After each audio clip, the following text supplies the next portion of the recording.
up, aka Padders? Good morning. Now, look, I'm new to this because I'm talking to you and I'm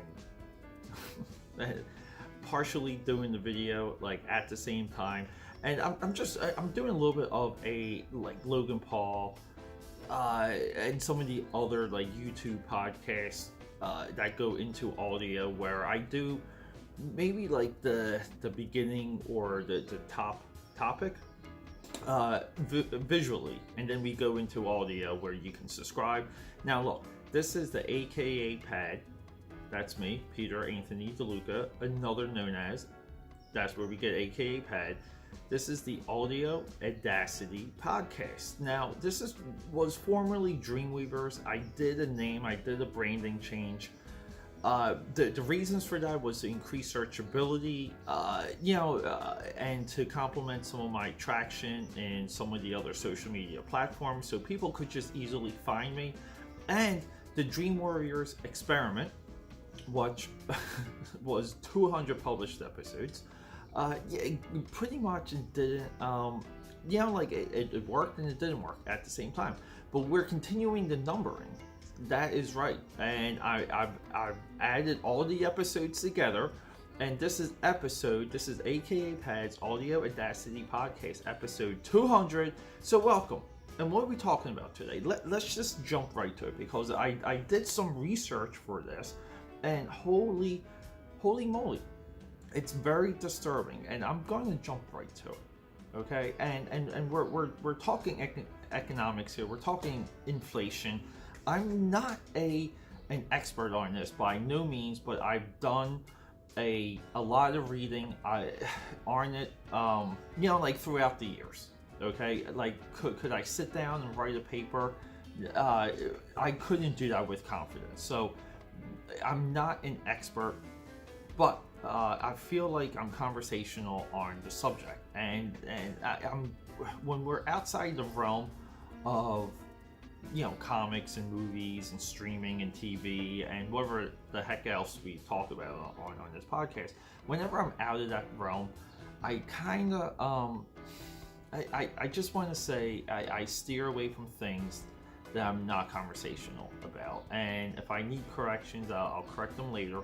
But we're talking La Llorona. Now, that just came out this past weekend, and it made $27 million, maybe like 26.5, which is good on a lot of standards. Like when it comes to low budget shock horror, ghost driven horror, like 27 milli payday is phenomenal. Like that's a really good payday.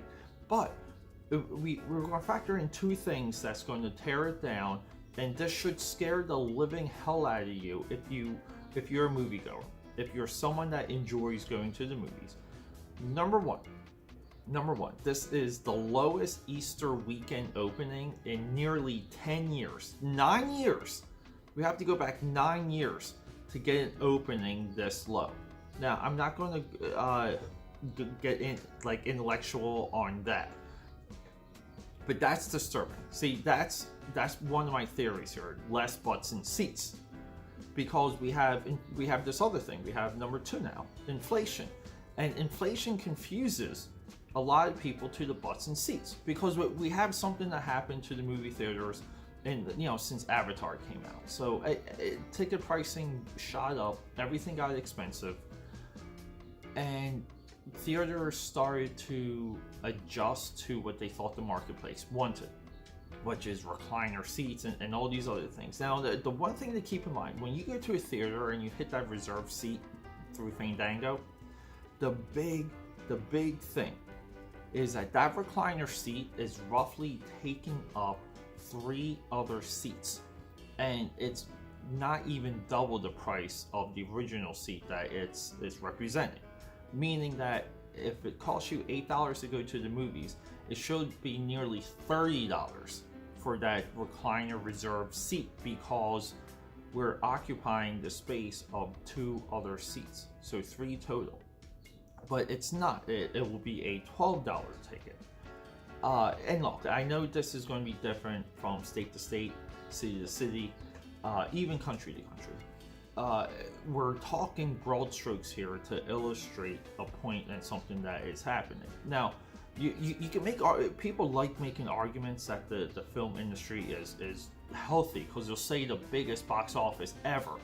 You hear that every single year, the biggest summer ever, the biggest opening ever. We're on the heels now of Avengers Endgame coming, and it almost is meaningless to me because it's going to be a payday, but the rest of the field is going to be nothing.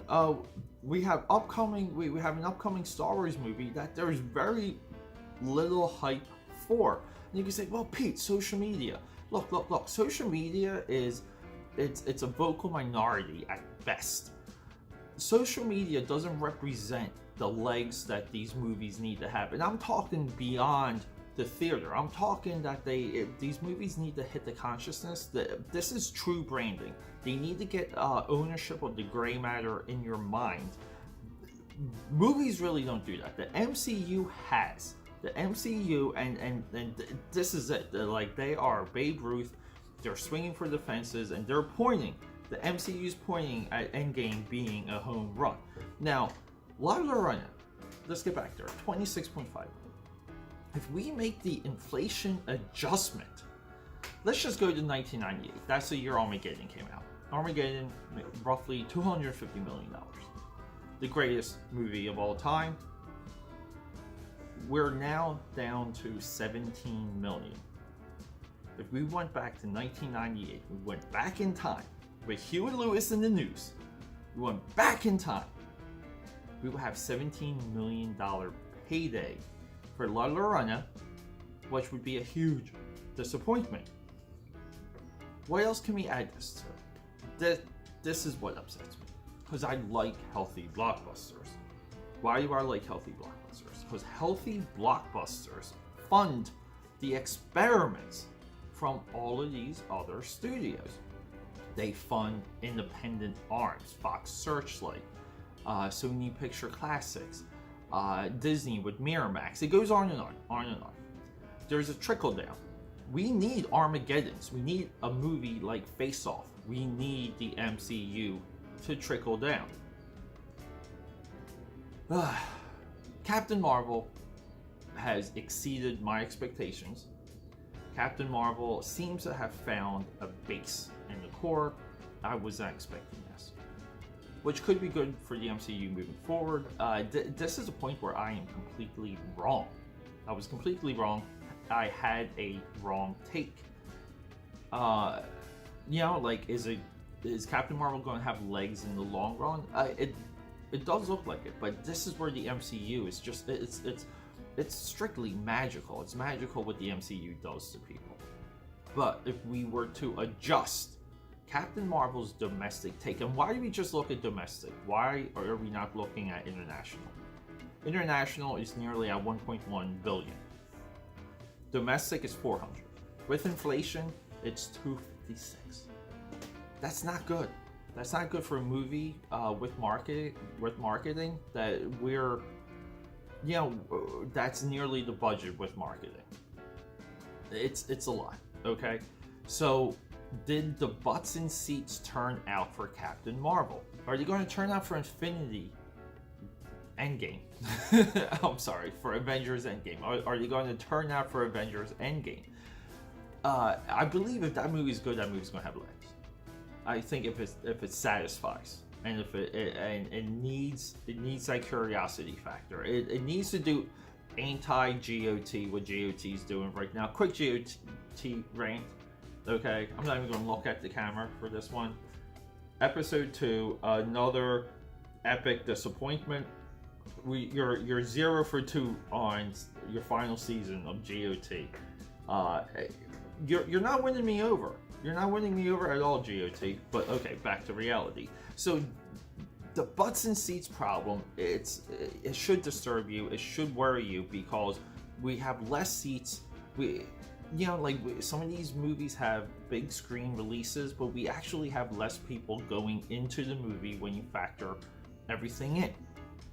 We need people to get excited and go into the theater, so this industry continues. Now, it's it's not going to be. I believe if these are indicators for like the fall of the American movie-going experience, if these are indicators for that, I don't think it's going to be a long spiral. I think it's going to be every single theater is going to get chopped off at the knees, and only the giant conglomerate ones are going to exist, which is bad because we want independent voices and we want independent positions when it comes to this type of experience. We want schlock bad theaters that will show chud on the Tuesday night.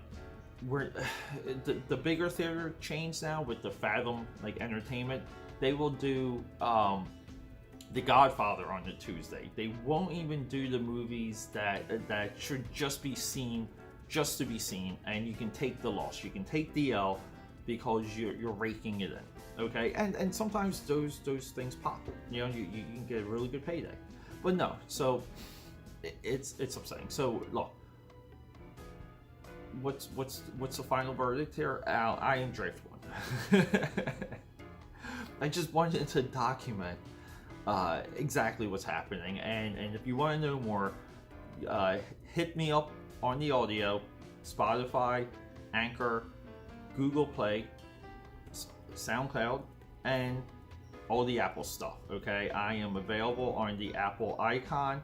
Just search AKAPAD and I should populate immediately on all of those.